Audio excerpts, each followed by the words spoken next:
All right, so we're going to go ahead and get started. Hello, everyone. My name is Sarah Flores, and I'm the Emergency Services Coordinator with the City of Malibu Public Safety Department.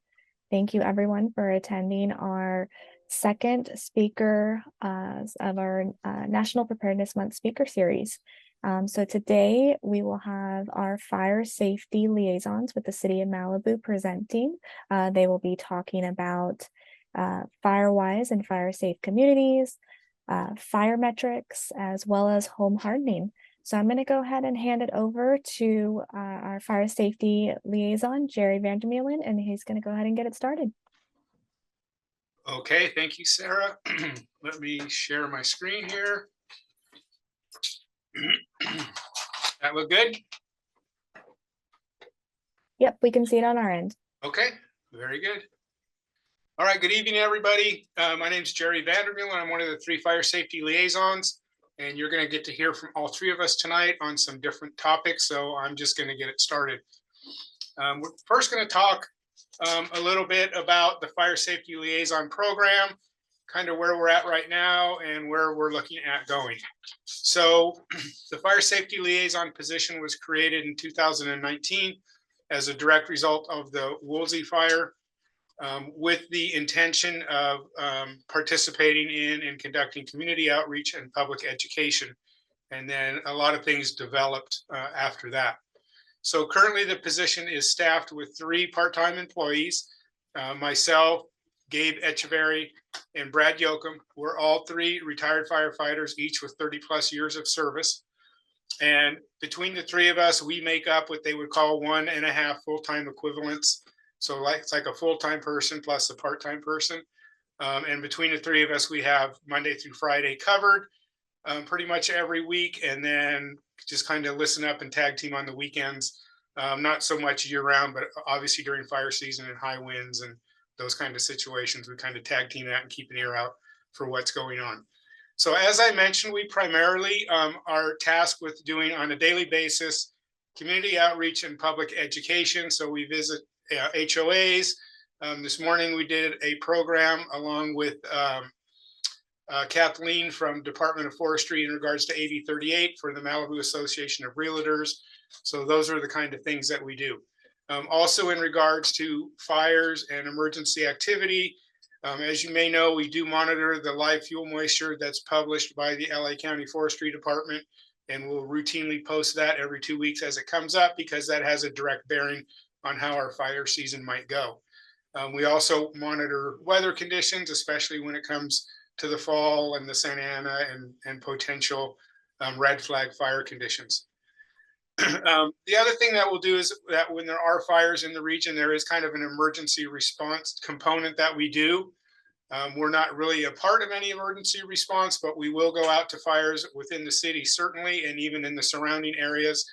And a big part of that is just to establish a rapport with the LA County fire folks so they get used to seeing us and we can establish a rapport of working together so that when there is a big or major incident, they're not surprised at seeing us. And we already kind of know how each other works and we'll get along pretty good that way. So in the event of a major incident, such as the Woolsey incident, we definitely plan on being a boots on the ground in the city resource to be able to help responding resources, either, with maps, helping them orient to where they're at, and just be an advocate for the city and the residents. So that's pretty much how the position works and what we do. So in 2019, we started the Home Ignition Zone Assessment Program, and it's been pretty successful. And what that does is it's a program where we do a 30 to 60 minute exterior inspection of homes. And we just kind of look at places where embers can potentially enter a house or wreak havoc on a house. So kind of the big push right now is to have a clean and clear 0 to 5 feet zone, also referred to as zone 0, all the way around the house, and have that free of any kind of flammable materials that may catch fire from ember cast. So statistically, embers actually account for 60% or more of home loss, not an advancing fire front, but actually embers being cast a mile, 2 miles ahead of the fire. So you don't even have to be near the wildland urban interface. You could be interior and still, suffer fire or home loss due to embers. So this is a strictly voluntary program. And when we come out, we will walk around. We prefer to have the resident or homeowner with us so that they can see what we're seeing and we can talk about things. We may take some photographs, but we'll definitely leave a checklist for them to work on, to work on some mitigation recommendations that we make. An important note is that what we're doing is not any kind of data collection. It's strictly information for the homeowners or residents to make these corrections and mitigations to make their home safer. Pardon me. So to date, we've done approximately 450 assessments. Pardon me. So in the year that we started in July of 2019, we did 126. Everybody was excited about it. In 2020, 138. In 2021, it dropped down to 91. Last year, it was 52. And as of right now, we're at about 50. So the interest in it has waned a little bit, which is kind of to be expected. We tend to, human nature is we kind of forget about things, but the fact is there is going to be another big fire here someday, and we need to be ready for it. So just as an interesting point and something I like pointing out, we have a map hanging up in our office right next to me here, and it says that the Woolsey fire, there were 670 structures lost, and 450 of those were located in the Malibu city limits. That happened in about 2 or 3 days, the majority of them in one day, and then a few days later. So in those 2 or 3 days, 450 homes lost, and 4 years later, we've done 450 assessments. So I think a lot more can be done. And later on, we're going to talk about Firewise, and you'll see the need why maybe you should consider doing one of these assessments if you haven't done one already. Okay, another program that we've been managing, primarily Gabe Etcheverry, is a fire hazard tree removal program. This was funded by 2 grants from MRCA totaling just under $700,000. And through this program, we've been able to remove 502 trees on 60 different properties. And that program is just about ready to wrap up, but it's been very, very successful. And there were more trees that need to come out than we had the ability to do. So, best case scenario, perhaps we can get more of that money and continue that going. But for now, it's just about getting ready to end, but it's been a great program. Okay, a beacon box. You may have seen these red boxes popping up out and about town, primarily off of PCH. This is a contract that we entered in with a company to place a total of 47 of these boxes.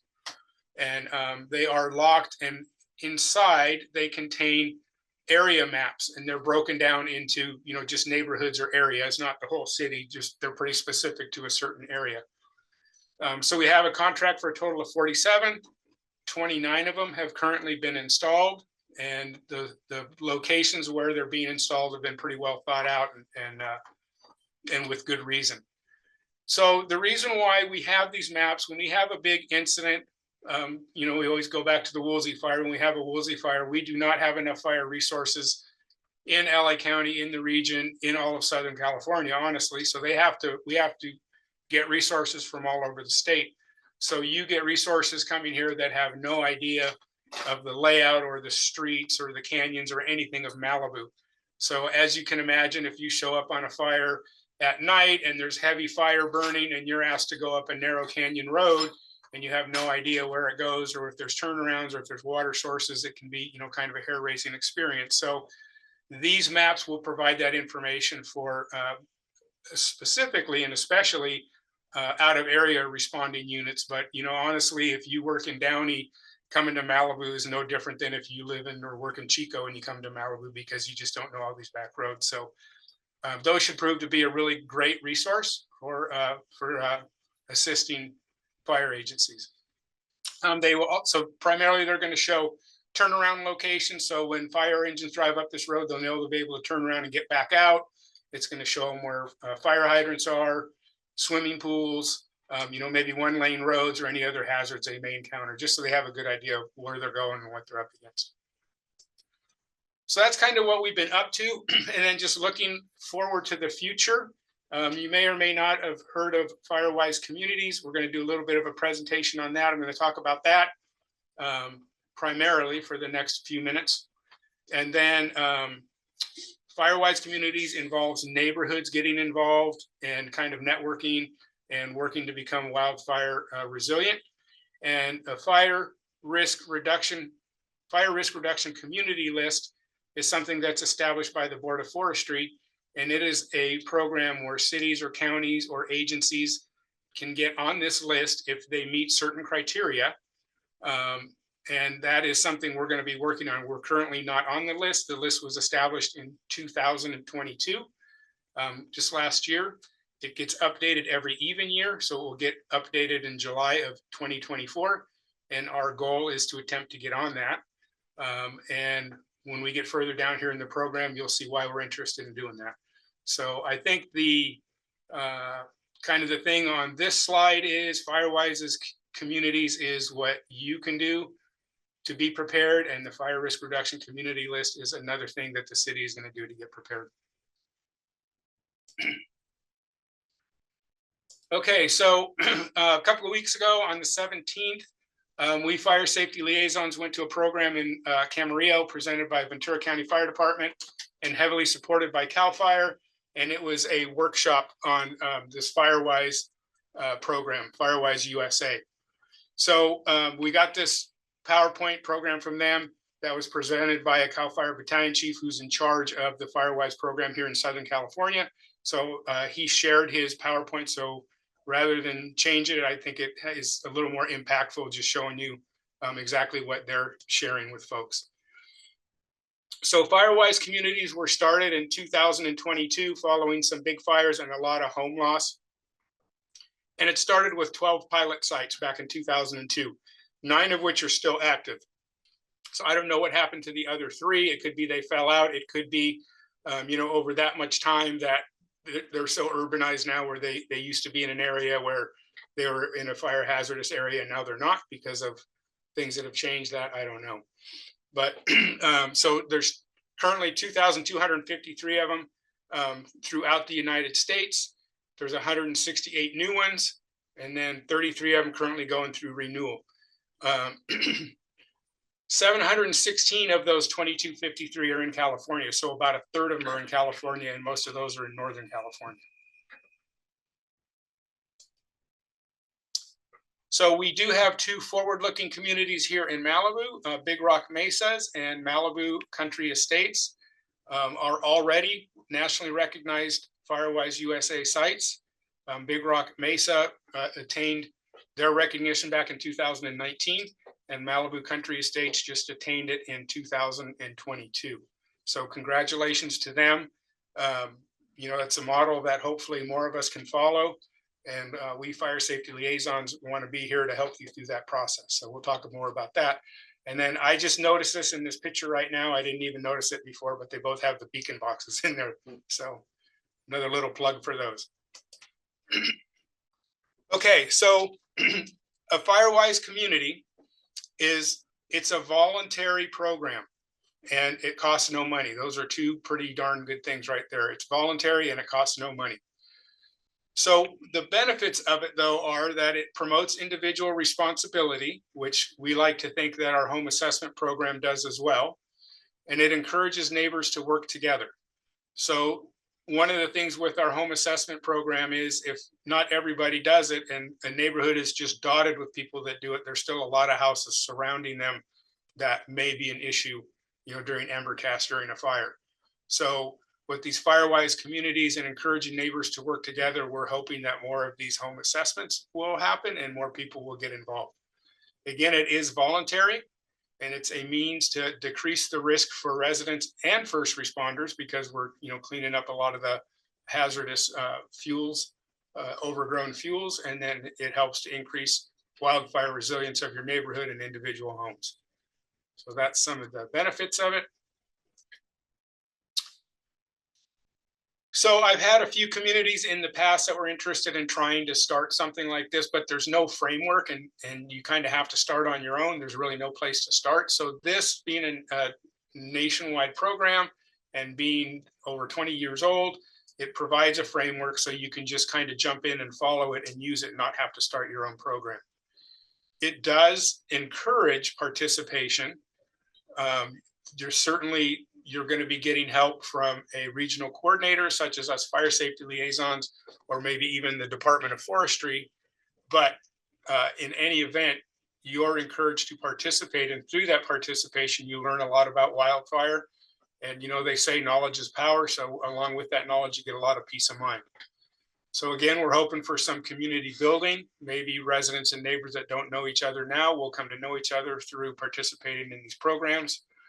It can lead to access to funding and assistance. If we or LA County Fire Department is writing a grant, it's one thing to ask for money for, random home hardening projects. But if you have established Firewise communities that have done a risk analysis and have a mitigation plan in place that we'll talk about later, it's a lot easier to justify those funds and where they're going to go. So, and then the last bullet point right there, insurance discounts. We'll talk a little bit about that, the California Department of Insurance. So, okay, so to start a Firewise community and the steps to achieving national recognition. So their basic criteria is you have to have a minimum of 8 dwelling units and no more than 2,500. And it can be by dwelling units, it could be a condominium complex, it could be a mobile home park, it could be, single dwellings, standalone dwellings. It may or may not be an HOA, homeowners association, or a property owners association. It doesn't have to be, it can.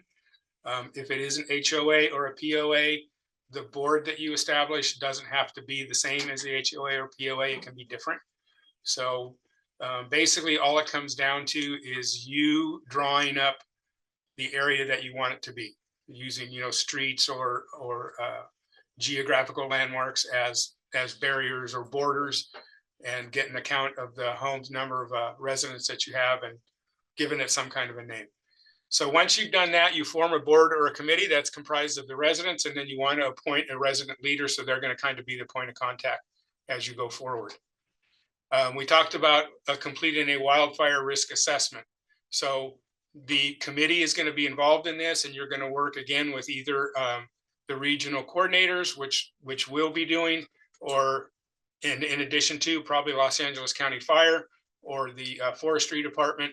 And this risk assessment includes looking at homes for hardening, pretty much like we do on the assessments, and it rates all the homes in your project area. And then also defensible space, and then any other fuel issues. And this wildfire risk assessment needs to be updated every 5 years.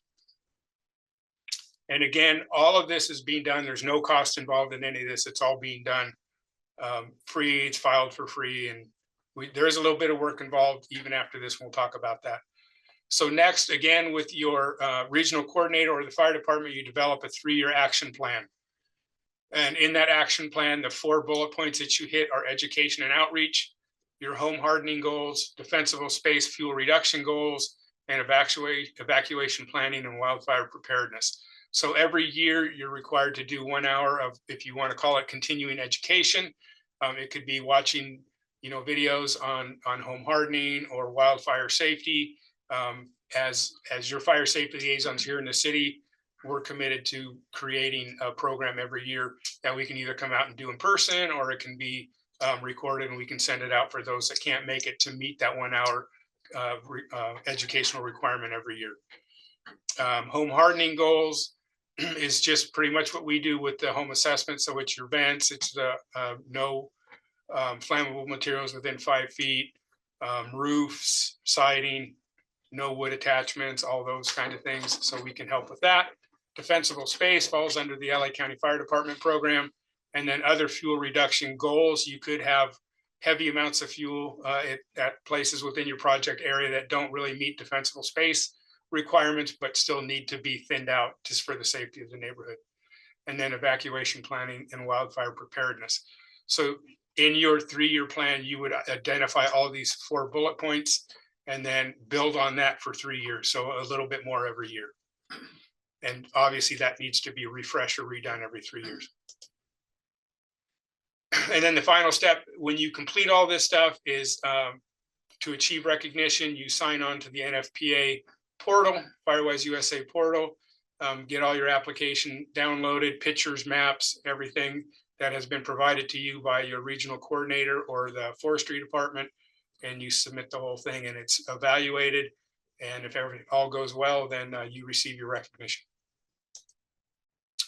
So the one thing that needs to be done, that's a little bit of work to maintain your national recognition, is every year, each dwelling that is in the project area, in the Firewise area, each dwelling has to show 1 hour of work to meet all of the action plan items. So if you had a wood shake shingle roof and you put in a new roof, that's obviously more than 1 hour, and it's a lot of money. So you're going to meet that 1 hour requirement for that year. Maybe you have a wood gate and you replace it, and it takes you an hour. You're going to meet that 1 hour requirement for that year.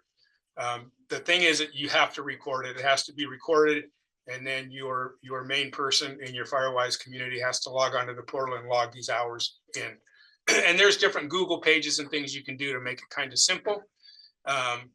Also, if you don't physically do the work yourself, the 1 hour of work, currently they're saying that 1 hour of work is the equivalent of $29.95. So if you pay somebody to do something that's related to, the fire safety or fire resilience of your home, and you pay them $29.95, you've met that 1 hour requirement. So the only other caveat is we probably know and realize that if we have, let's say 90 homes in the area we designate, the odds are not all 90 people are going to participate. Maybe only 30 out of that 90 are going to participate. So if that's the case, we still need to complete 90 hours worth of work, or 90 times $29.95, either or. So that means that the 30 that are participating basically have to do 3 hours. And that's where maybe a little bit of the peer pressure comes in, and people seeing the benefits of it, and hopefully jumping in and becoming a part of it. But even 3 hours is not a lot. At my own home, I know I easily do probably 16 to 20 hours a year, just maintaining things for fire safety. So it's really not that difficult. So that's the one thing that you have to do. It doesn't necessarily cost money. It's just basically logging work that you're going to do anyway, or should be doing anyway. Okay, we're almost done here. So one of the other big components of Firewise is that it has the possibility to save you some money, or maybe not get your insurance canceled. The California Department of Insurance is working on this new program. They're calling it a new standard for the nation in regards to wildfire impacted states or areas. So the carriers are required to integrate 12 mitigation factors into their rating plan. And if you meet some of these mitigation factors, it can lead to cost savings. So some of them are on this chart here. On the structure itself, Class A rated roof, which I think probably 90% of homes have dual pane windows with functional shutters, fire resistant vents, 6 feet of non-combustible vertical clearance, and enclosed eaves. So on the structure itself, those are all things that can help lead to discounts. On the property level mitigation factors, no vegetation under the desk, no combustible attachments within 5 feet of the house, which means no wood gate attached to a stucco sided house, or no fence. That last 5 feet should be something non-combustible. No combustible structure within 30 feet of the primary building, such as a shed or outbuilding. You're compliant with LA County's defensible space ordinance, and then you meet the 5-foot non-combustible zone, also called zone 0, where you have no combustibles around from basically the wall of the house out 5 feet. And then the last one are the community level mitigation factors. So the top one right there is your neighborhood or your house is in a project area for Firewise USA site that is in good standing. Okay, so that's one of the things that they're going to look at, they're required to look at. So that's another, I think, good reason to join. And then earlier in the presentation, I talked about the city of Malibu wanting to get on the fire risk reduction community list. You can see that's the next one down below. So we're working to do, our share and get involved, and we're hoping that that some of your neighborhoods and communities out there are interested in doing this. So, and we'd love to help you to do it. So here's just a couple of websites, and honestly, it's easiest, instead of trying to remember this, if you just type in Firewise USA, either on a Google search or just start typing it in the search bar, it'll come up. And in California, it's readyforwildfire.org. So after this workshop that we went to in Camarillo, we did meet our coordinator, who's a CAL FIRE captain in Riverside. He asked us to become regional coordinators here for the city of Malibu. So we're going to be doing that. So if you're interested, your neighborhood, or even if you haven't gotten that far, if you're one person in the neighborhood that has interest, you can contact any one of us. Our emails are up here. The generic one, firesafety@malibucity.org. We all monitor that mailbox, and it's a lot easier than trying to remember how to spell our names. And we don't have it yet, but very soon we're going to have information on our fire safety website at malibucity.org/fire safety. That's all I have on the Firewise communities, and I'm going to turn it over to Gabe Etcheverry. Thank you.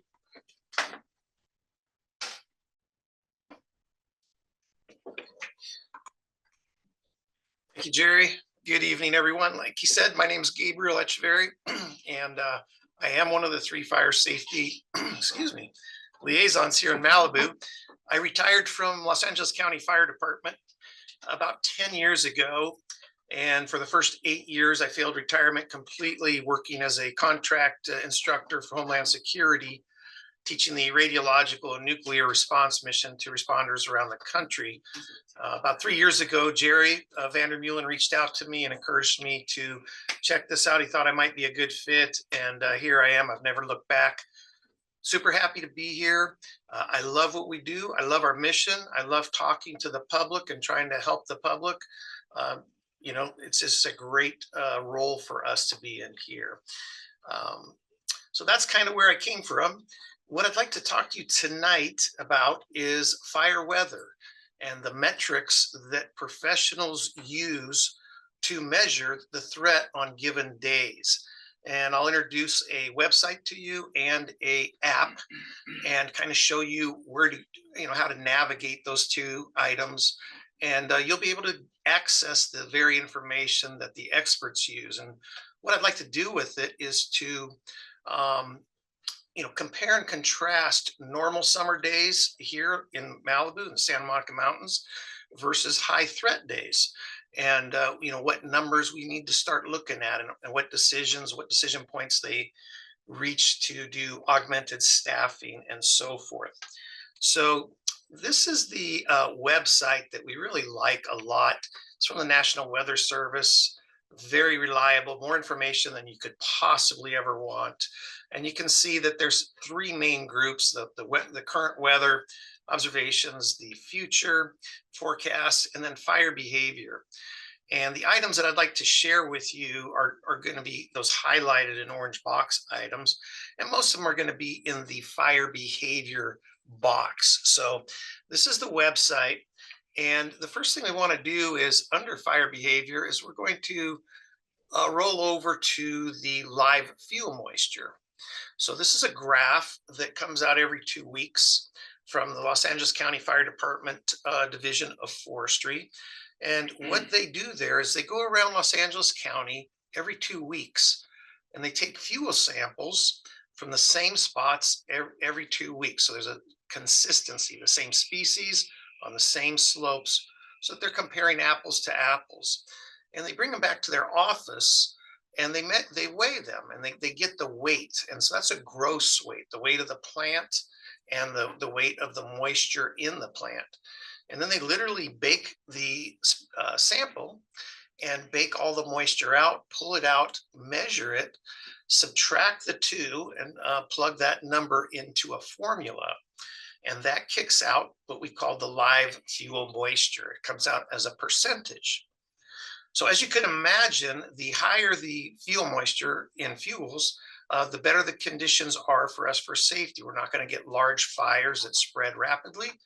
And as that number generally stays pretty high through the winter, especially on the years where we used to get rain, which actually this past year we did. So it stays up during the winter. And this year we were kind of fortunate in that the spring, if you remember, was very cool and very cloudy, and that kept the fuel moisture quite high. Normally it starts a gradual descent all the way down through summer and into the early fall. So this year it's been kind of backed up, which is a great thing for us. It reaches a high here around 140 on average, and it gets down to around the low 60s on average. That low number, what we need to know about it is that at 60% live fuel moisture, the fuel is considered in critical condition. In other words, it will burn as if it were dead. So that's what we call critical condition, but it's about 80% and below that where if the other metrics are in alignment with the live fuel moisture, we can have a large fire potentially. So if you look at this graph on the bottom, on the left, where you see the number 60 that has squares in it going across, that is the critical line, 60%. And then you see a black line that starts on the left. It's a solid black line. And that's the historic average from 1981 to now, to 2023 rather. And you can see the exact dates in time average and compare it to the year that we're in. The blue line with the squares in it, it represents the past year, so 2022's live fuel moisture.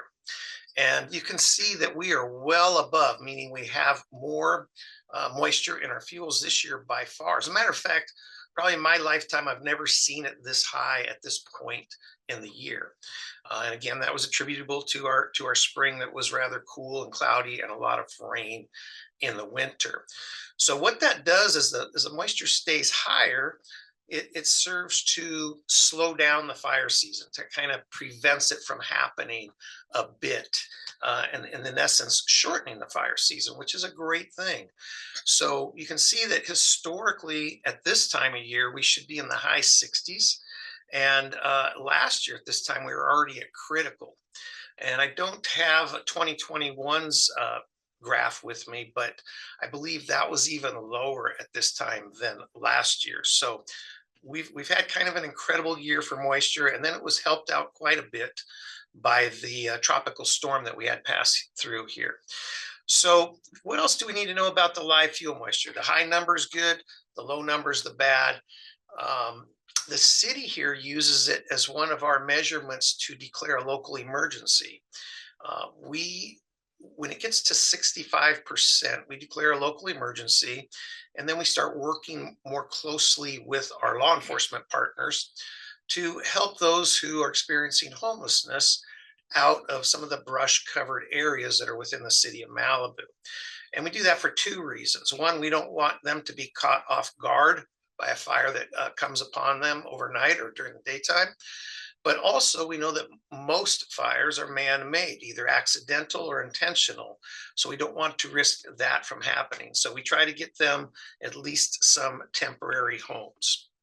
So the last thing about live fuel moisture is this. It doesn't change much. It's very gradual, and that's why it's only measured every 2 weeks.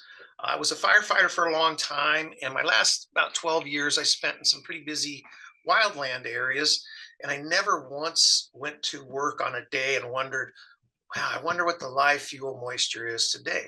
Because I would know the date, and I could look outside at the fuel, and I could guess within a few percentage points of where it is, because it is rather predictable, except for this year. And it's kind of a really great thing this year. So that's kind of the essence of live fuel moisture. We report on that to the the Safety Commission every month. It's something that we track here pretty carefully. But now I want to get into some of the other metrics that we use to paint the whole picture, because that fuel moisture is only a small part. So if we go back to the Fire One main page and go back into the fire danger subcategory, and then we see the highlighted box, fire weather danger. I want to bring that up and show you what that looks like. So that is this, and this is called the Daily Fire Danger Analysis Form. This comes out daily at about 5 p.m. This information is gathered from around the county from what we call remote automated weather stations. And I'm going to show you those, show you the ones that are by your homes and how you can look at them individually. But it goes to the local fire stations around 5 in the evening. It's a prediction for the following day. And many things are triggered off of this, including some augmented staffing. And we'll talk about that in just a second. So I'd like to call your attention to the areas, the rectangular boxes, starting with LA and working our way down. The significance of those 6 boxes is that LA County is such a big geographical area. It's huge. And it's also a very diverse climactical area. So we can't issue fire weather for all of Los Angeles County because it's so different as you go to the areas. So just as a point of reference, those going down the list are LA Basin, the Santa Monica Mountains, which of course is here us in Malibu, and then Santa Clarita Valley, the High Country, Antelope Valley, and Catalina. So let's focus on that second box there, Santa Monica Mountains. So that's the region that affects us here on the coast. But these regions are fairly large. So this region also encompasses, as we say, over the hill, down to the 101 corridor. And you can see those areas listed top to bottom: Chesborough, Malibu Hills, Beverly Hills, etc. Those are dotted all over the region. And so in the end, we take an average for the region that we'll get to at the end of this, but we can also look at those specific areas. Now, those areas such as Chesborough, Malibu Hills, and the rest of them there, they have a remote automated weather station located in all of those spots. And that feeds weather 24/7, 365 that you can access. And I'll show you that in a minute. But that's how we capture a snapshot, a daily snapshot. So for sake of ease, let's just go across the top. And we look at Chesborough. You know, for those of you who don't know where Chesborough is, that's along the 101 corridor, just out of LA County. And that is an area where a lot of fires have historically started. So we like to keep an eye on that area because what happens there can impact here. The Malibu Hills one is up by Fire Camp 8.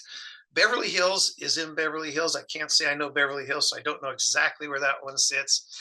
But Leo Carrillo's weather site sits right on the coast. And then we have Malibu Canyon kind of near Piuma. And then lastly, Topanga. So there is one that's not on here, but we can also look at later that sits behind Pepperdine University. So depending on where you live, you might want to look at the threat level and go across the line there. So let's just stay with Chesborough. The next column tells us that that's the jurisdictional county fire station, happens to be 125. And then we see a column with some letters and numbers, and that is just the station number and model of that ROS, that remote automated weather station. So let's get to the meat and potatoes of it. We talked about live fuel moisture. The next 4 important items we're going to start with right now. Temperature. You know, looking at the temperature, you can look at Chesborough on this day. This day was dated August 24th when we captured this. But you can see that it'll have greatly different temperatures than Leo Carrillo does, because we're on both sides of the hill. Over in Leo Carrillo, we're influenced by the marine layer. So, so temperature is probably the least important metric of this formula. All of us have been to fires probably in the snow, so we know that temperature isn't the big driving factor. But temperatures here traditionally daily in the summer hover around 75 degrees. On high fire weather days, they'll get up to 90 degrees or sometimes a bit more. So what effect is it that these metrics have on fire?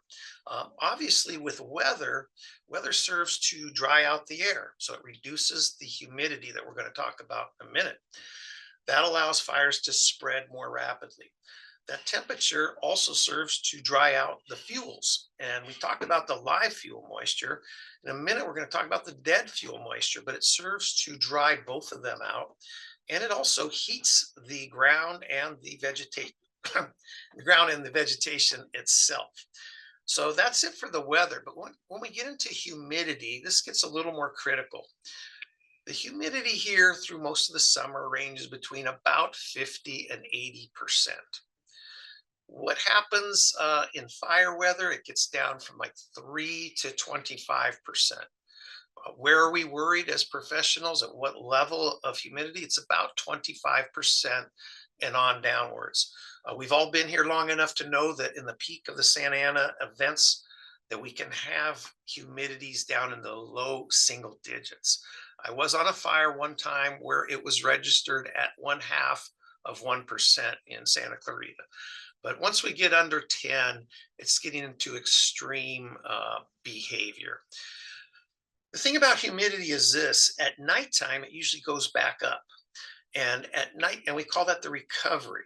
And firefighters love this time because they can make a lot of great headway on a fire during the nighttime when that recovery is good. But what happens in extreme weather conditions is that we don't get that overnight recovery. We're generally looking for about a 40% recovery or so to call it a good recovery.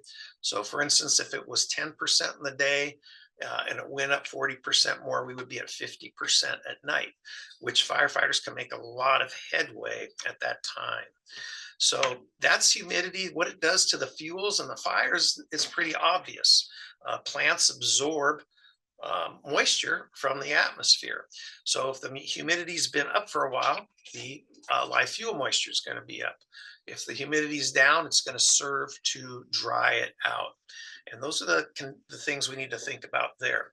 Next is the wind. I mean, we all know about the wind. It's the wild card. It can wreak havoc on any fire. Daily here in the summer, we get winds between 5 and up to 25%. That tends to happen in the afternoons. A little bit after 2 p.m., it really kicks in and kind of increases up to about 5 or 6. Then it starts backing off and falls down to about 3 to 10 miles per hour overnight.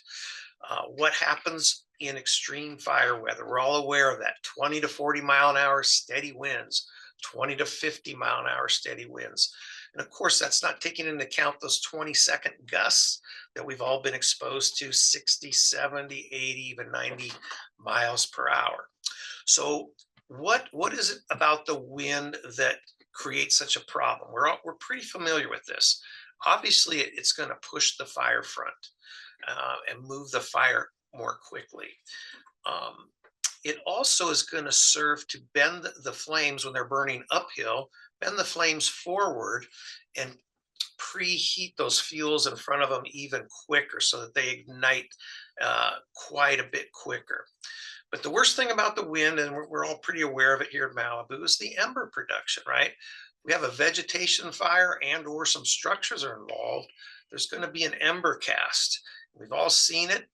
And it's extraordinarily dangerous for fire growth. Firefighters are attacking the main body of a fire, and we call it the spotting effect, and it can be 2 to 3 miles in front of the head of the fire.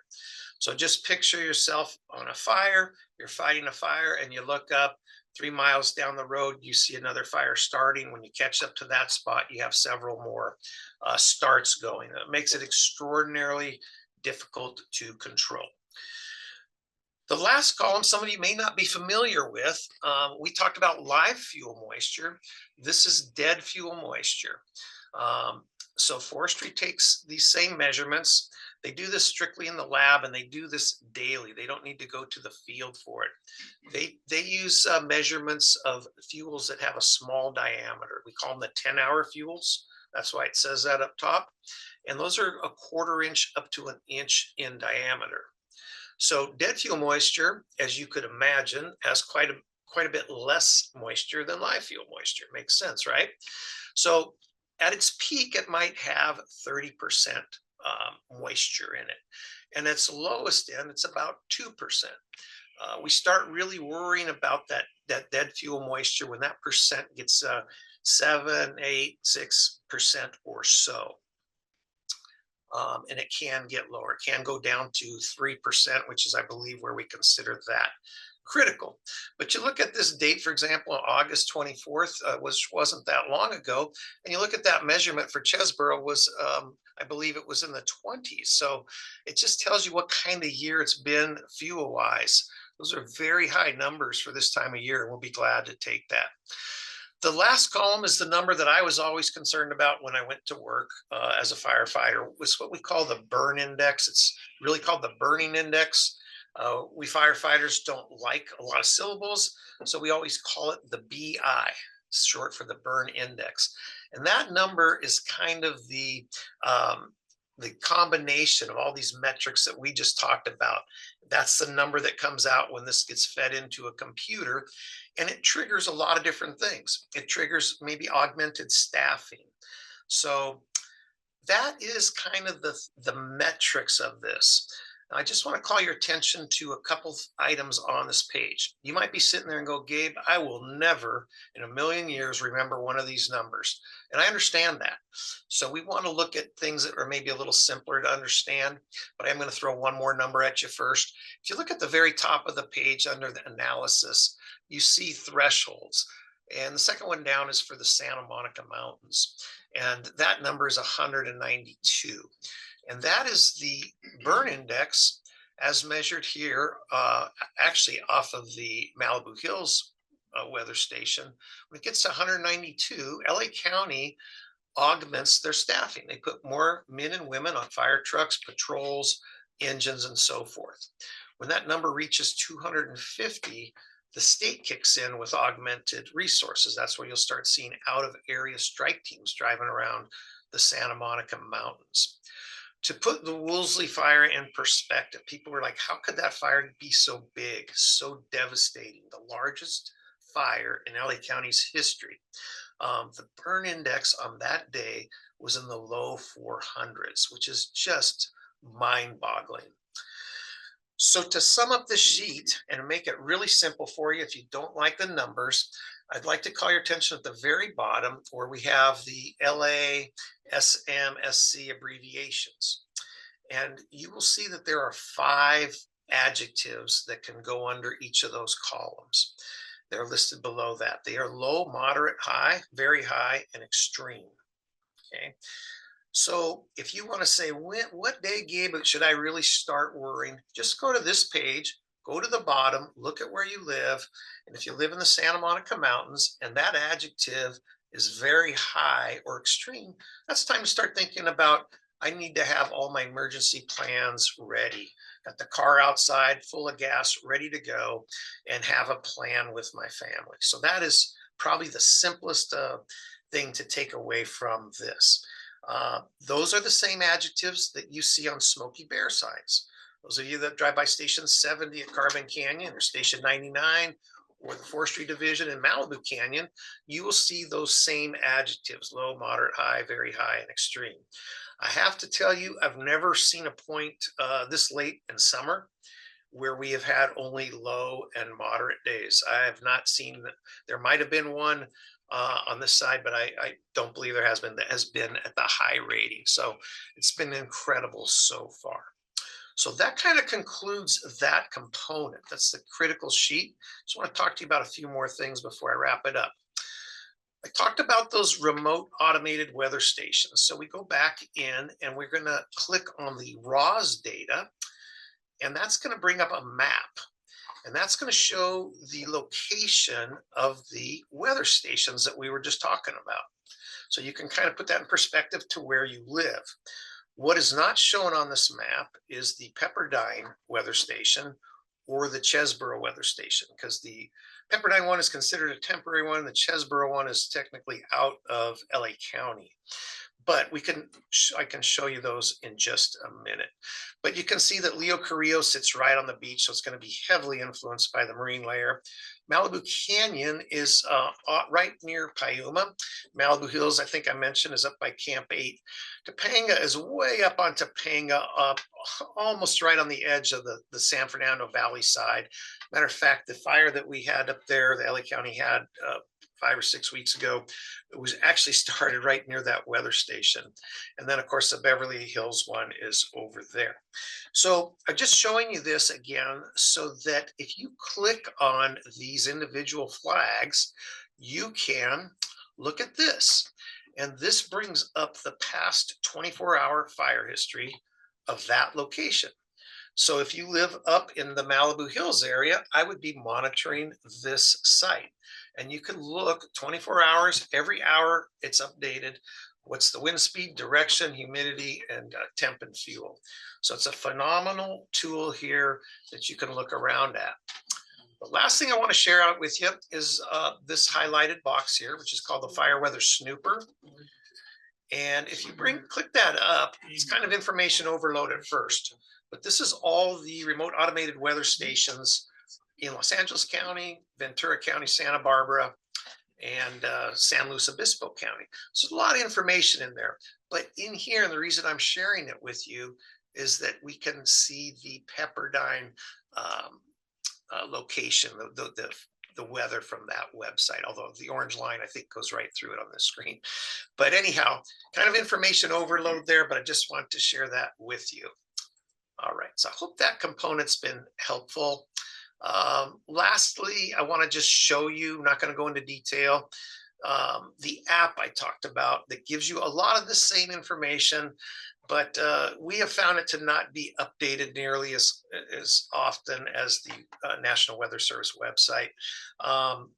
But it has some information, and you kind of follow the same algorithm. You open it, you look for the fire weather behavior and LA County fire weather forecast, and that it takes you to several days in there, and you can click on any one of those days and it brings up that same chart. So that's all I got for you tonight. I hope it was a little bit informative.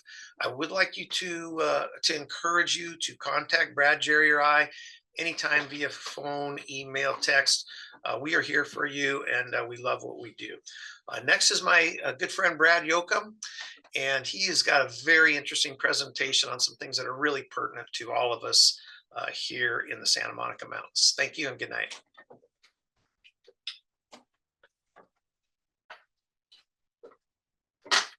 Hello, everyone. Bradley Yocum. A little background on me. I kind of wore 2 hats. I actually worked for LA County Fire Department Forestry Division as a forester. I did that for 15 years. And I was a firefighter paramedic for another 15 years. So I got a little taste of both sides.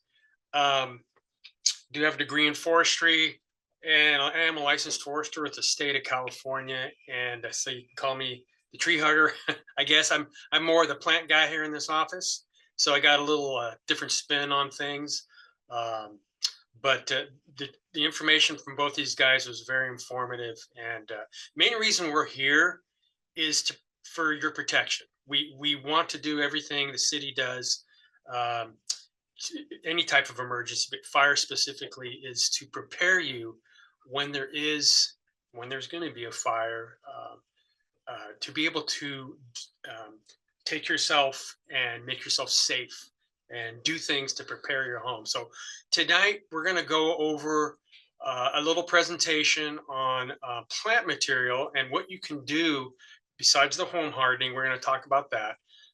What you can do to your home to prepare it before a fire.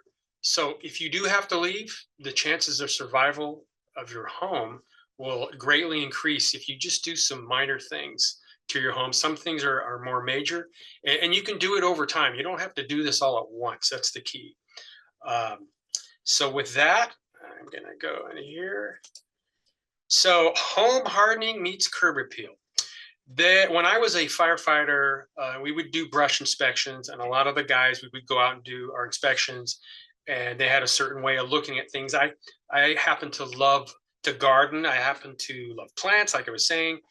And there are ways that you can make your home look really appealing, curb appeal, like I'm calling it, and also make it fire safe, or make it fire safer, especially out here in Malibu. So with that, home hardening or fireproofing. Let's go next one here. Home hardening or fireproofing is using fire-resistant materials in defensible space to defend your home against wildfire and wind-blown embers. These fireproofing materials include roofing materials, vents, eaves, soffits, windows, garage doors, walls, siding, and decking. So the actual hardscape of your home, the structure itself is actually called home hardening. And that's what we're going to focus on initially. Then we're going to go into the plant material. Okay. What is fire-resistant landscaping? Basically, here in Malibu, and we'll go over it in a second, here in Malibu, 100 years it's been here, 80 years, they love palm trees, pines, and I'll show you pictures of that. We got used to the palms and the pines and a lot of the flammable species. And what they found was these around your homes have caused much of the fires that have happened that have breached the homes. So with this presentation, we're trying to get you to move that stuff away from your home and to better suit it for when the ember cast, which they're finding with science, up to 60% of the homes that are damaged in fires are damaged not from the fire flame touching them, but it's the ember cast. It's the blizzard, I call it the blizzard of fire embers that are trying to breach any position in your home that's open.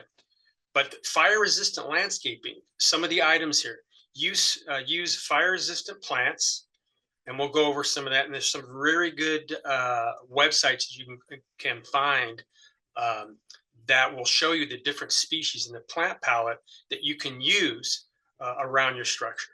Non-combustible hardscapes that act as fuel breaks. And one of the main things is the adequate and proper irrigation of those plant materials. In other words, if you plant fire-resistant type plants, but you don't maintain them, keep them clean, and irrigate them, they're going to be a potential hazard. Also, the appropriate layout, distribution, maintenance of the landscape following best practices. Some pictures. So here's an example of a home that is relatively safe. You see close to the home in that 0 to 30 foot. We have a 0 to 5 foot, the ember-free zone, and you can see from it, it's near the windows, but right next to the windows, you have succulents in pots that can be moved anytime you want. This backyard it looks very good in terms of fire safety, and the plants outside into that 30 foot, you don't see pines, pampas grass, you don't see some of the flammables, you see the less flammable materials outside of that zone. So it's just an example of one. So this is the typical plant species around homes in Malibu. This is what you see. This is the predominant. You see the palms, you see the bougainvilleas, the podocarpus, the Washingtonias, the palm trees that ignite. This is kind of the theme that you see in Malibu. And what we're trying to do, going and doing these home ignition zone assessments, is change that narrative and try to make folks understand that if you do plant these materials around and in your home, you're going to make that home more susceptible to the ember cast and to the breaching of your home fire. So where do we live here in Malibu? We live in the chaparral biome. Malibu, actually, in the Santa Monica Mountains, the whole region, is in what's called a fire climax community. Basically, the chaparral, the coastal sage shrub, all these species have to have fire in order to maintain their health.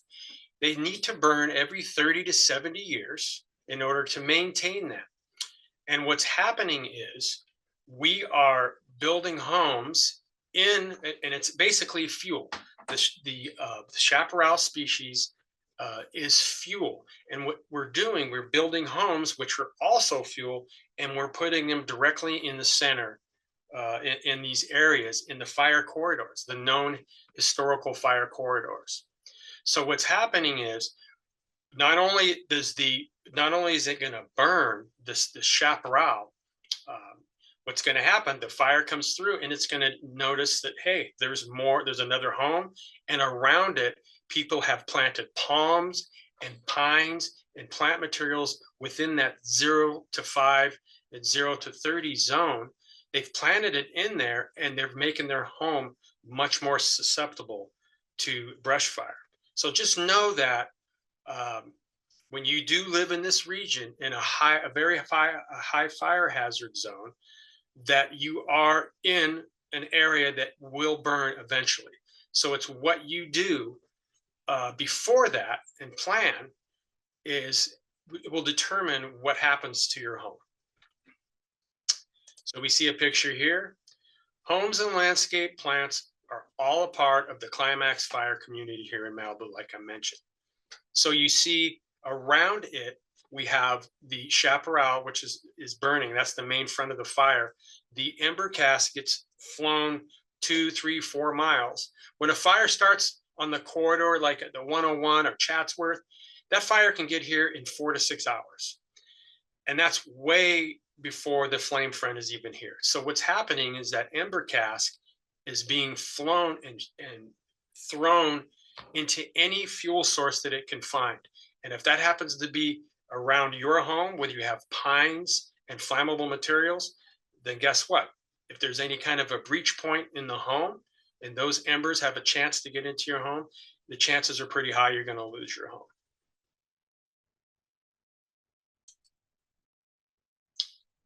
So fire always finds a way in. And when we go out and do these home ignition zone assessments, what I specifically do is I walk with the homeowner and I try to tell them to imagine if you have a blizzard, horizontal blizzard, not of snow, of course, of an ember cast that's going 50, 60, 70 miles an hour. And I try them to picture in their mind, where would these embers go? And what we do is we walk around the home, we look for ignition sources, we look for pillows around windows in the backyard, we look for umbrellas, we look for plants up against windows, we look for areas such as dirty rain gutters that have debris in it, areas on the roof of collection points for plant material. We look for all that, and we walk around the perimeter of the whole home, and I try to give them a picture in their own mind of what they think might happen. And then we discuss it. And then what we do is we walk around the home and I make suggestions of plant materials that they can remove, and then make other suggestions of plant materials that they can plant and replace to make their home safer. Okay. First, let's find out why we want to harden our homes against wildfire. Why bother to harden our homes? I just discussed that earlier. Let's listen to the expert. We're going to look at a short film. This gentleman is an expert. He's done the science. And this is just a little explanation of why we harden our homes and the new science, because it used to be that you throw firefighters at it, and that you think they're going to put it out. What's happening is fires overwhelm the resources, and it's up to what the homeowner did to the home. Those are the homes that survived. So he's going to explain this a little bit here.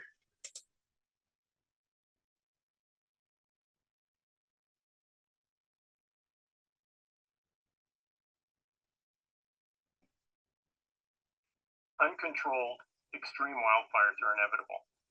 These are the conditions when wildland-urban interface disasters occur. The hundreds to thousands of houses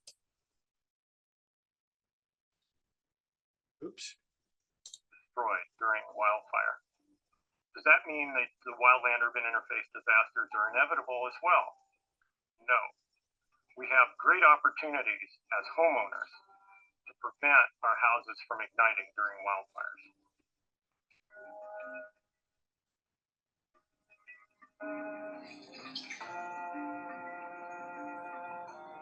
Most of our perceptions are that these big wildfires are something we can't do anything about. They're overwhelming.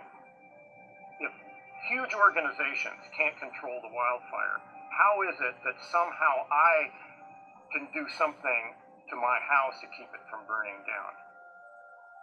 It's not a matter of controlling the wildfire. It's a matter of changing those conditions of the house and its immediate surroundings.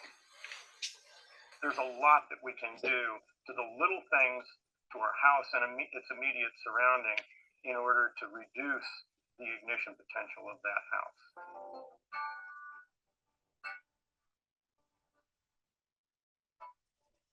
I'm going to do an assessment on this house for its ignition vulnerabilities. The assessment is what all of us homeowners can do. Currently, we're not in fire season, but it's getting hot and it's getting dry. So this is a perfect time before the smoke's in the air to do this assessment. The great opportunity we have as homeowners is that we can do the little things around our house to keep our home from igniting. We can actually separate our house from the extreme wildfire. We don't have to rely on the control of the extreme wildfire in order to keep our house from burning down.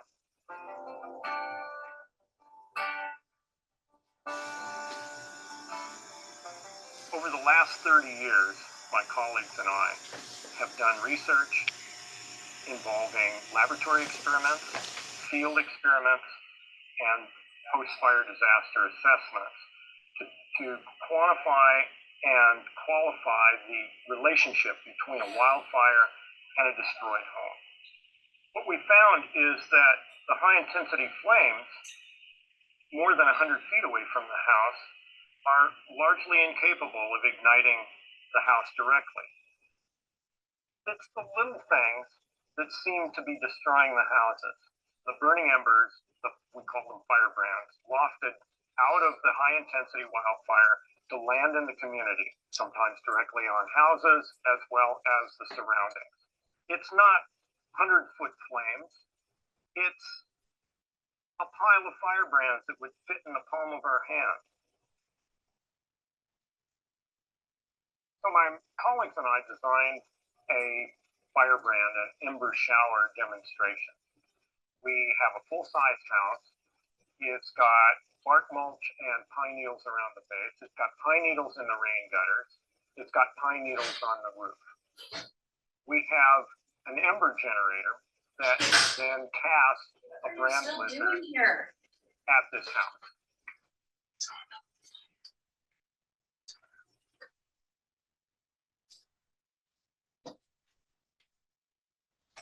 In order for those firebrands to be effective in igniting the house, they either have to ignite the house directly, or they have to ignite something around the house that then can spread to the house.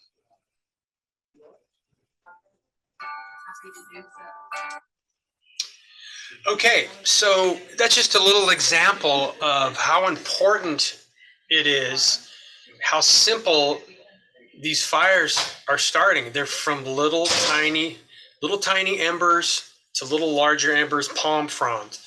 The fires that are breaching into these homes are coming from that source, not necessarily from a flame impingement or radiant heat. They're finding even flames that are up to 30 to 40 to 50 feet. As long as the flames do not reach the building can survive if it's built under certain types or built with certain types of materials. So let's go to the next one. So what are we looking at? When I do an assessment, like I said, I walk around with the homeowner and we'll walk through and I'll get their idea what they think, and then we'll walk around that 0 to 5 foot. That's where the science is telling us That's where the breach points are happening.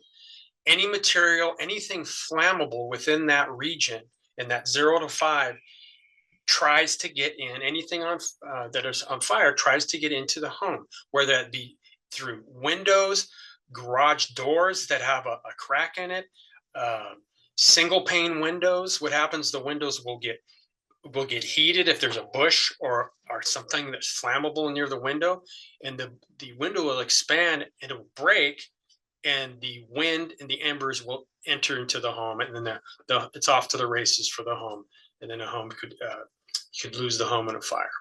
So it's things that you do around the home immediately, and that's what I tell folks, because sometimes what you do to the house, it could be expensive. It could add up, but there's also other things that you can do that are relatively inexpensive. As a matter of fact, CAL FIRE has a list. You can go on CAL FIRE's website. They have a list of pretty and inexpensive things you can do. Screening, removal of plants around, just replacing with rocks. Little simple things could be the key to saving a home. And when we do these assessments, we go over those specifically, and that's per each house, because every house is different. Every house in the mountains, you know, depending on where the slopes are, the fire history, everything's different. That's why it's important to give us a call to come on out. So that's that 0 to 5 foot zone. And then there's the 0 to 5 to 30 foot zone. There are other things you can do: thin out plant species, move plants around, move wood piles out of that area, anything flammable. And as you go out to the 100 foot here in the Santa Monica's, the very high fire hazard zone here, it goes up to 200 feet. It's as a crow's fly, but 200 feet. And that's where you do a different thinning. What you're trying to do is just break up the fuel continuum, the fuel ladder, they call it. Basically, what would flames do? What would embers do? How would they catch, and how would they spread and try to breach into your home and get close to your home? So here's a little example. If you have just one of those flammable species that I've mentioned, particularly palm trees is notorious for this. But here's an example of a palm tree that was on fire. This is in the middle of the city in Los Angeles. It wasn't a very windy day, maybe 20, 30 miles an hour, not the 50, 60, 70 mile an hour the Santa Anas that we get. And remember, when we do get the Santa Anas, this is a hot, warm, dry wind, and it's pre-warming the area. So when it comes, whatever it hits, you're going to get a warming effect, which can also expedite the fire growth.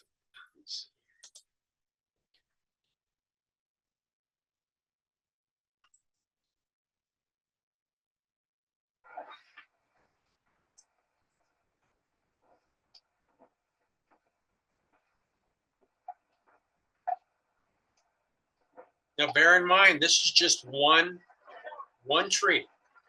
And notice some of these palms are tall, or a lot of them are tall. Some of them shorter, just depends on the species. But Washingtonia is one of the most notorious ones. You can see the palm fronds, and they're up 50, 60, 80, 100 feet. And imagine this near your home or another home next to you, and it's blowing this ember cast. And this is just from one tree, one plant.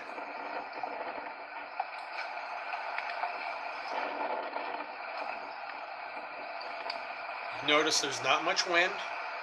Just imagine there's a lot of wind. Look at the palm fronds falling off. Anything that's flammable, pillows, anything around your home, wood piles, the potential for it to catch goes way up. What do? We don't want those around our home.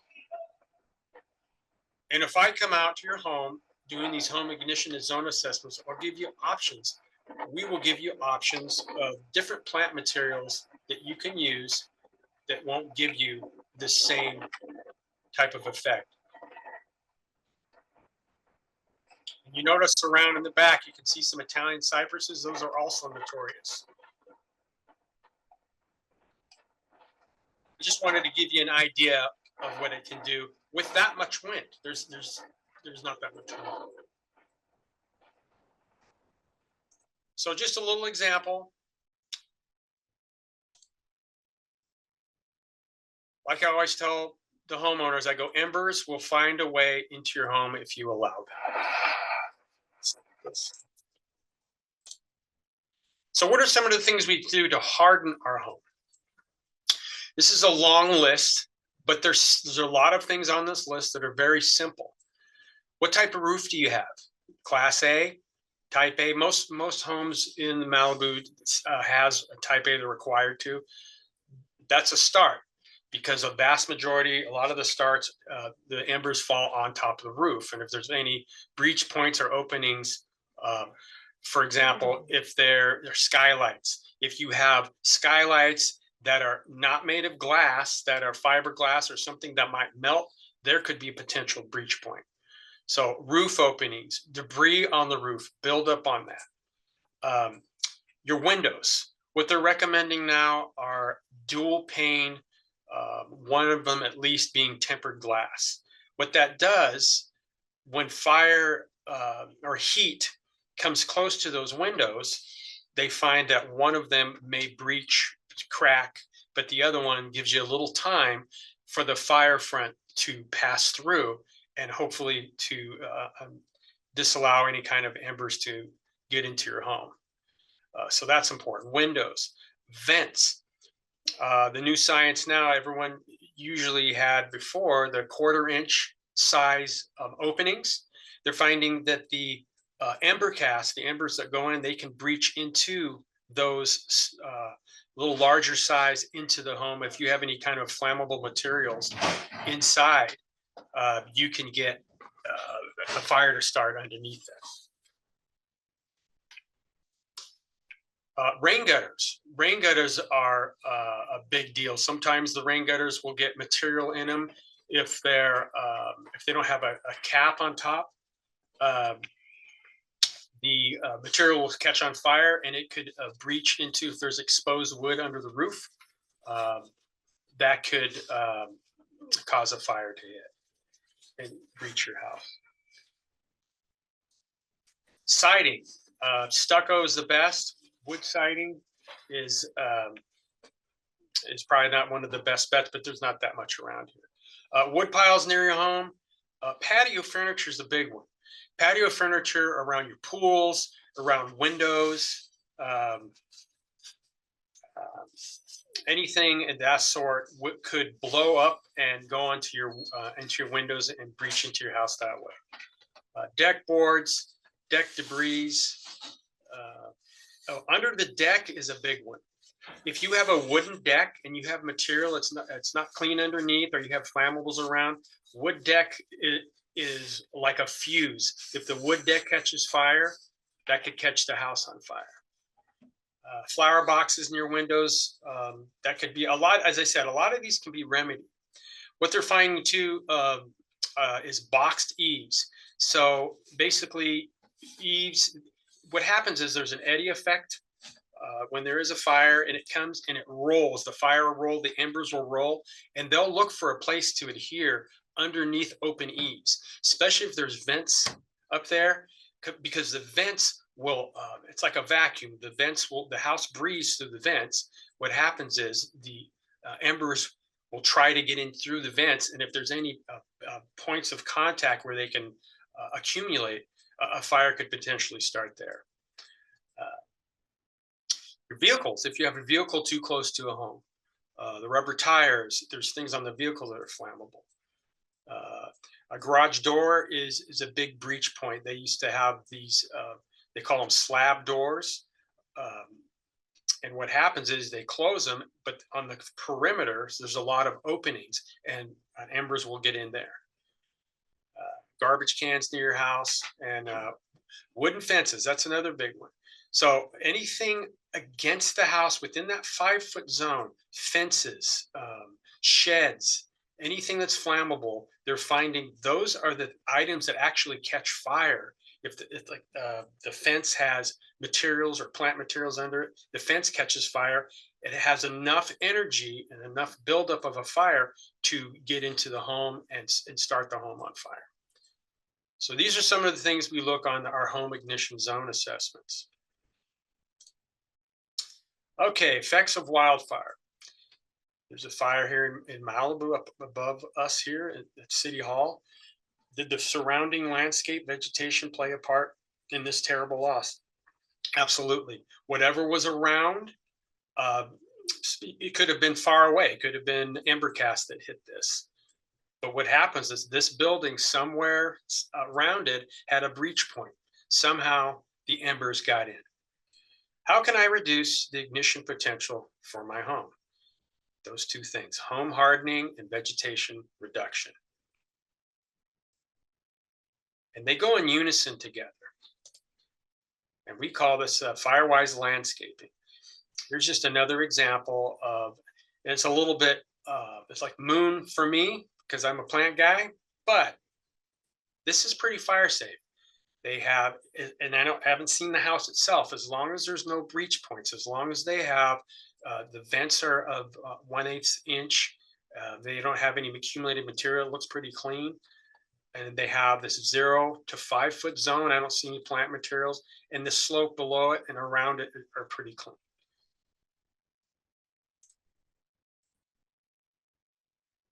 So when you're designing or you're looking at it, and a lot of people retrofit, what's hard, what I find when I go out, people tell me, well, I've had these trees and plants here, I've had it for years and years and years, and my house didn't burn.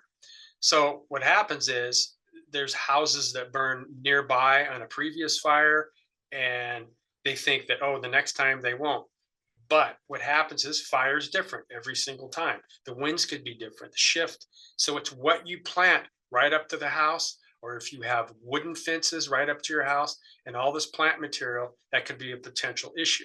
So these need to be cleaned out. But right here, this is a good example of what you can do to break up that horizontal plant material fuel mass, basically. When the fire comes through, it doesn't have anything to burn here. The embers could come across. As long as there's nothing flammable on the other side, you would probably be fine. So there's a lot of examples, and here's another good one. Very nice mosaic, good use of most plants. It has some little tiny grasses, not that big of a deal, not my first choice. But what I would look at in this home, yes, it has brick, and this is most likely dual pane. And it looks like they have a metal rain gutter. But there are some small issues on this one. There are some plants around the window. I would probably put rock or succulents. And then they have, and here's a big one that I always point out to folks. People like ivy and vines. Bougainvillea is a big one that they plant right up against their house. Bougainvillea is one of those plants. It's a beautiful plant, but what happens is it accumulates its leaves and its debris, and it stays on the plant, and you have to constantly be cleaning it, and it's highly flammable. It's one of the most highly flammable plants, especially right on your house. You don't want that fuse on your house.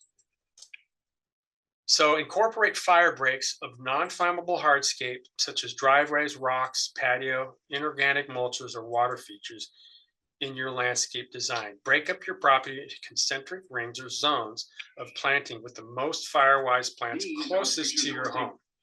Then gradually give way to drought-tolerant naturalized species. So this is kind of broken up. There's actually it's called the sycamore London plane tree that's been limbed up, it's cleaned up. Your hardwoods typically are the less flammable, better suited for fire safety around a home, and they do really well out here. But this particular landscape, it has some hardscape. You notice on here, there's no mulch, there's no bark.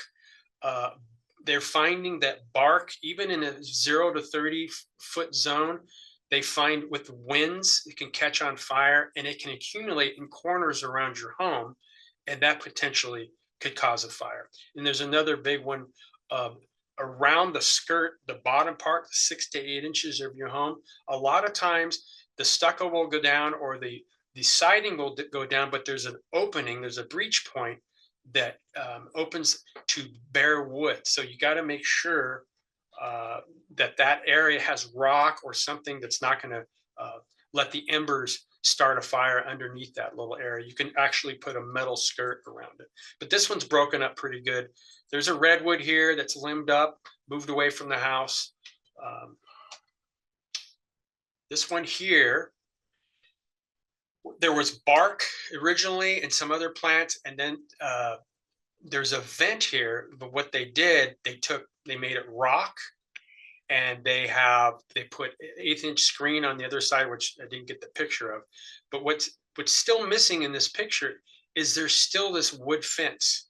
This wood fence should be metal, non-flammable material. Even though you have brick here, what's not shown on here, there's an open eave above here with a vent. So what could happen is this fence could catch on fire. The fire comes across here, jumps, and off to the races. It could burn this house down just based on a fence being here. There was a story with Cal Fire. A lot of the fire guys, they were going around in the Napa fire, and they were pushing over wooden fences, and they were saving homes just by doing that, knocking them down to stop the fire from, because that's all they had time to do. And that little movement of removing the fuel source made a big difference. So here's just an example of some rock work. This is kind of, in my opinion, kind of a little bit on the boring side, but it sure is Firewise. Also, nothing's flammable here, and it's stucco. And then you have this 6 to 8 inch area that the embers, they can't get in. There's no breach point on here. So that's what they're finding. That's one of the main things. And a lot of these things coming down the pipe, insurance companies are going to require, like some of them are going to require boxed in eaves, metal fences next to the house. So although this 0 to zone is not enforced, a 0 to 5 foot zone is not enforced as of now, it's coming down the road. But even if it's not, it is something that the science is telling us all that we need to be doing to better protect our home. Like Jerry was saying earlier, we had 450 homes within the city that were lost. I bet you a lot of these small things that they could have done, I bet you many of those homes could have been saved. Okay. Maintenance. That's a big one. A lot of people plant plants and they just say, you know, I'm going to water them here and there, and to just not maintain them. Maintenance is one of the most important things you can do if you're going to have a certain plant palette around your house. Not only do you have them spaced, like I've told you earlier about the fuel ladder, you want to limb them up, you want to space them out. You can have little islands of plants, but it's also the species that you pick. If you have little islands of plants that are less flammable, some plants have soap properties in, they have a higher water content. There are certain ones you can choose that look very nice in a landscape setting, yet also protect your house. And it's also the maintenance, cleaning them up, making sure they're dead wooded, making sure that they're taken care of on a weekly basis. No litter on the ground, mulch, preferably non-flammable mulch. Okay, some fire-resistant plant characteristics. Stores water in the leaves or stems, slow growing with little maintenance needed, lower growth habit, non-invasive, unless it's a tree, non-invasive, low levels of oil and resins, deep-rooted, higher moisture content. Right now, vast majority of the plants, when I go out to a home, as I said before, it's the pines, the cypresses, the pampas grass, the podocarpus, pride of Madeira. There's a bunch of different species that jump out to me when I walk into the house, and I tell them, I tell them, I go, if it was me living here, I would probably remove this or limb it up or get rid of it altogether. So it just depends. Every house is different. But here are some species. This is actually a native, very fire resistant. This is a coast live oak. It's native to this area. It's prevalent. It has thick bark, stores water in its leaves. Very nice accent for plant. The only downsides to this one is it's slow growing. What they're doing now, MRCA is planning on planting a line of these oak trees along the 101 corridor in Calabasas and that area, because what they're finding with the science, and I've seen it actually on fires before, when the ember cask is being blown, it actually hits these tree leaves, because they're kind of a cup circle shape, it hits them and it takes the embers and it knocks them straight down to the ground. So if you have this instead of a pine or a palm, what happens is the ember cast will hit it, go straight to the ground. And if you've done your homework and you've limbed the tree up, you have no flammable materials before it, it's going to stop a lot of that ember cast. So there's a benefit to that. Another good tree to have around your home is a crepe myrtle. Now this one's a little overgrown. It's beautiful, but it can be laced, what we call laced out, cleaned up a little bit, maintains the health. Great around, you can have it in that 0 or in that 5 to 30 foot zone. It's open, loose branching, grows slowly and needs little maintenance. Like I said, though, you're going to have to do some maintenance to it. Aloes, succulents, next to homes. There's all different choices. And there's a myriad of websites you can go to and find this plant material. And if we come out, if I come out, I can help you out with that too. Okay, so let's talk about some of the flammable plants. This is called chamise. This is actually the indicator plant. This is the plant that forestry uses. We do our sampling. I say we because I used to work for him. That Gabe was talking about, the live fuel moisture sample. This is one of the plants they utilize. It's highly prevalent in the chaparral, and that's what they do, live fuel moisture. So it is extremely flammable. It contains a lot of resins, oils. It is native, but it has a low fuel moisture during summer and fall. And plants adapted to fire community, like I was saying earlier. Okay, pines, another bad plant. This particular species has the resins. These things go up like Roman candles as well. They're great for slope stabilization, and they're not bad if they're a single specimen. Out in that 30 to 100 foot zone, you can have maybe one. If you have a certified arborist come out and lace it up, make it look nice, keep it balanced and healthy and maintained and watered, it's not that bad. But my personal preference is I wouldn't have it on my property. And here's another one, the one in the picture. This is a Washingtonia palm. This is, you see these everywhere in Malibu. They get these beards on them and they just go up like Roman candles. Pampas grass, that's another one. And a lot of these species that I'm showing you are invasive. In other words, any kind of disturbed sites or areas that have been graded or anything like that, these guys are opportunistic, and they'll come in and they'll take over. There's another species that I didn't show in here, and it's taken over a lot of areas where there's water. We call it riparian zones. It's called a rundum. And it kind of looks like a bamboo. It is not really in the bamboo family, but what it does, it type converts areas. In other words, it will take over, and it is highly flammable, and it'll outcompete a lot of the native species, and it just takes over, and it loves frequent fires. So if the fire comes down, because typically when fires hit where there's water, or riparian zones, what I could call them, they typically slow down. But now with these species being introduced, they speed up, and it'll burn every year. And the chaparral does not like the frequent burning. They like the 30 to 70 year to maintain their health. So pretty much, I mean, I know I hit it.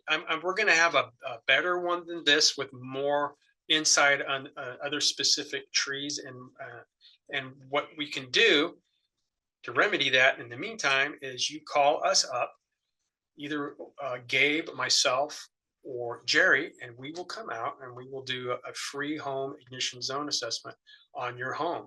And we will go over it specifically and thoroughly. And if you'd like, we would give you a report. If you don't want one, it's just between you and us. And you can have that done every year if you'd like. Anyways, with that, I thank you for taking your time tonight and spending it with us. And I hope you learned something, and give us a call. We'd like to come out and do an assessment at your house. Thank you.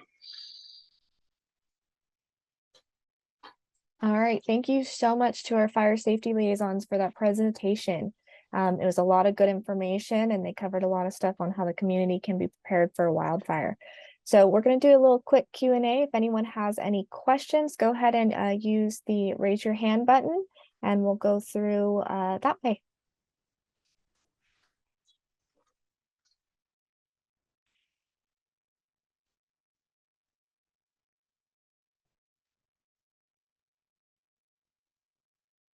All right, I'm not seeing any questions. So again, I just want to thank our fire safety liaisons, as well as the community for attending this second speaker in our speaker series event. So next week, we will be focusing on earthquake hazard, and we will be having a representative from Caltech come in, and they will be presenting on earthquakes. So again, thank you so much. With that being said, I hope everyone has a wonderful rest of the night.